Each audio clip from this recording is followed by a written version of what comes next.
feel like New York gets all the attention.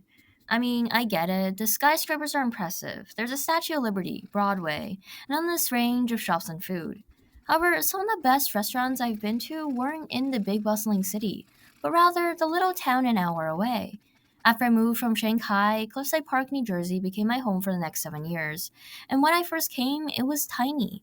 Many shops were boarded up, the schools were underfunded, and a construction site labored on and never quite seemed to finish. The only thing we were never short on was good food. There were two pizzerias just on the corner of the block. Sushi, if you walked a little further, steak, Korean fried chicken, Chinese. The first and best calamari I've ever eaten was at Rudy's. And last but not least, right across the street from our house, where Anderson Avenue met Grant, was Bio Glue Grill, serving up traditional Turkish food. On days when, for whatever reason, school ended early, my mom didn't want to cook, she would take me there for the lunch special. I have fond memories of squeezing through the baby sized doorway, giddy with excitement that afterward I could go home and watch the next episode of Wildcrats on PBS Kids. I remember the surprise I hit as I walked in that room for the first time, feeling as if I had entered some fairy tale land. There were these spherical lamps covered in vibrant patterns, and they hung down like the eyes of kaleidoscopic creatures. I was entranced. And the food, can we just appreciate how good of a deal it was? A set, complete with your choice of soup or salad, appetizer, and entree, was only $11. Of course, this was before inflation, but today I buy a bubble tea and I'm lucky if it's not $10 after tax. Oh, and did I mention it came with a free basket of bread?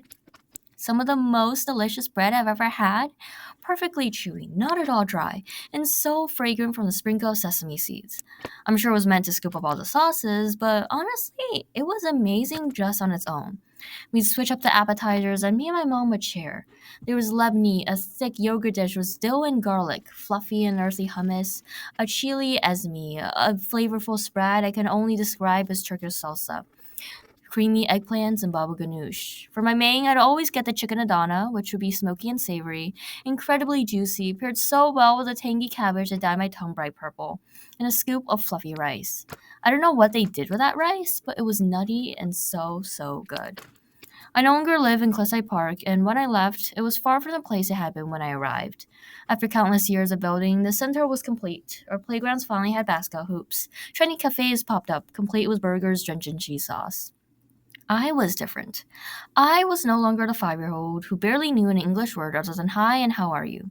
Still, some things stayed the same, and Bioglu Grill was one of them. It stands, magnificent lights, flavors and all, strong in memory and in real life. I hope that will never change.